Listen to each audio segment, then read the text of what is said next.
जिससे तुम्हारा हृदय उद्विग्न होकर प्रभु का चिंतन छोड़ दे। बंद करो अभी। अन्य लोगों के संग का त्याग कर दो, जो भगवत विमुख वार्ता करते हैं, संत निंदा करते हैं, दूसरों की निंदा करते हैं। कुछ हाथ नहीं लगता है, ये लोग दुर्गति को प्राप्त होने वाले हैं। भक्तन निंदा अति बुरी भूल करे जिन कोई, किए सुकृत बहु जन्म के छिन में दारे खोए। पर निंदा के किए ते नहीं आवत नहीं कछुआत, मूर्ख पर्वत पाप को ले चल अपने साथ। तो अलम कश्यापि संगत्या, ऐसा संग मत करो जिनके पास बैठने से भक्त निंदा, जन निंदा, भगवत निंदा हो। ऐसे से दूर रहो। अलम, बंद कर दो ऐसे लोगों का संग। रात दिन हम श्यामा श्याम का नाम जप करेंगे, श्यामा श्याम के लीला गुण गाएंगे, श्यामा श्याम के ही धाम का शोभा का चिंतन करेंगे। जब तुम अपना जीवन श्यामा श्याम के चरणों में न्यौछावर कर दोगे तो पूरा भार श्यामा श्याम ले लेंगे और तुम्हारे हृदय में मस्ती आ जाएगी।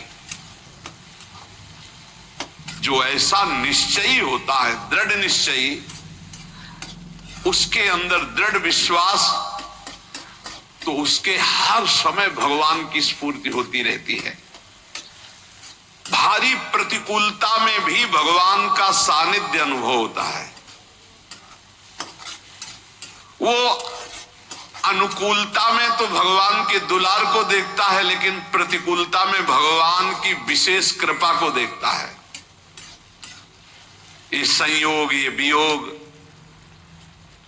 संसार की ये द्वंद्वमयी वृत्तियां भक्तों के हृदय में नहीं चुभती। आए की हुज्जत नहीं, गए की तलाश नहीं, क्योंकि नित्य संयोग भगवत स्मृति के प्रभाव से प्रभु का रहता है। शोक, विषाद बहुत ध्यान देने योग्य विषय है। तभी लोगों को ऐसा लगता है कि ऐसा कैसे हो सकता है। भक्त के चरित्रों को जब सुनते तो लगता है ऐसा कैसे हो सकता है, ऐसी परिस्थिति में भी ऐसा कैसे हो सकता है। क्योंकि तुम मानसिक बुद्धि से युक्त हो और वो भागवतिक स्थिति से युक्त है, इसलिए तुम उसको पार पा ही नहीं सकते। जब तुम अपना जीवन श्यामा श्याम के चरणों में समर्पित कर देते हो हृदय से, फिर उनकी कृपा से सब विघ्न दूर हो जाते, एक अपार मस्ती रहती है। नहीं तो शोक, विषाद, दुख, क्लेश, कष्ट, संताप, भय, उद्वेग, ये सदैव सताते रहते हैं। इसी से डिप्रेशन होता है। बार बार नकारात्मक चिंतन, शोक, विषाद, दुख, चिंता, क्लेश, संताप, भय, उद्वेग, यही पूरे मानसिक स्तर को नष्ट कर देते हैं। उत्साहहीन जीवन हो जाता है। जब तुम श्यामा श्याम को समर्पित हो जाते हो तो ये सब प्रवेश भी नहीं करते, एक अपार मस्ती बनी रहती है। अब क्या होगा? श्यामा श्याम जो करेंगे वही होगा।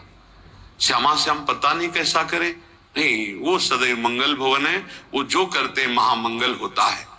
यह निश्चय उपासक के हृदय में आ जाना चाहिए। इसलिए अपना सारा मन, सारी बुद्धि, सारा जीवन, प्रत्येक श्वास प्रभु को अर्पण कर दो।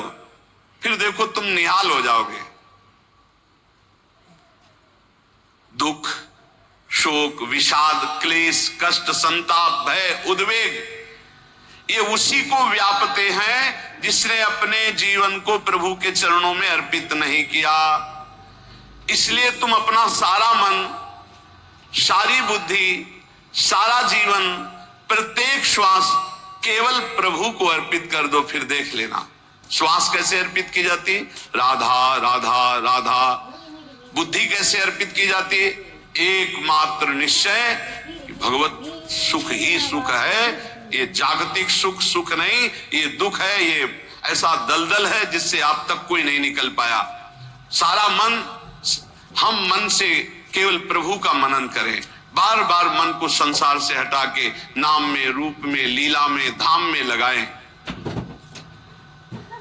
बहुत प्रसन्नता हो जाती उस उपासक के हृदय में जो अपना मन बुद्धि प्रभु के चरणों में अर्पित कर देता। भगवान ने तो इसको बहुत उत्तम स्थिति बताया है कि मेरे से कभी वो अलग हो ही नहीं सकता यदि मन बुद्धि अर्पित कर दिया।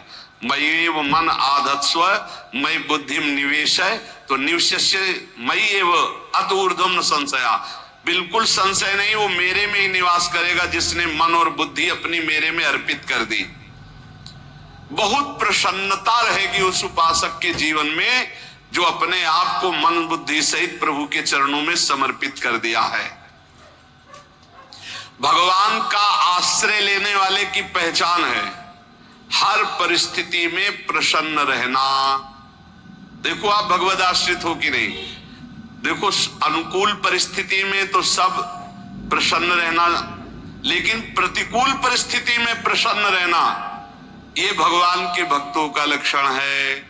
हर परिस्थिति में प्रसन्न रहना ये भगवान के भक्तों का लक्षण है। आनंदगन भगवान का आश्रय मिलते ही आनंद छा जाता है हृदय में।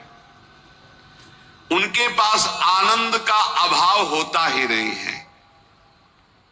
जैसे सूर्य का प्रकाश उदय होते ही सूर्य का प्रकाश संपूर्ण अंधकार को नष्ट कर देता है, ऐसे ही भगवान का संपूर्ण आश्रय लेते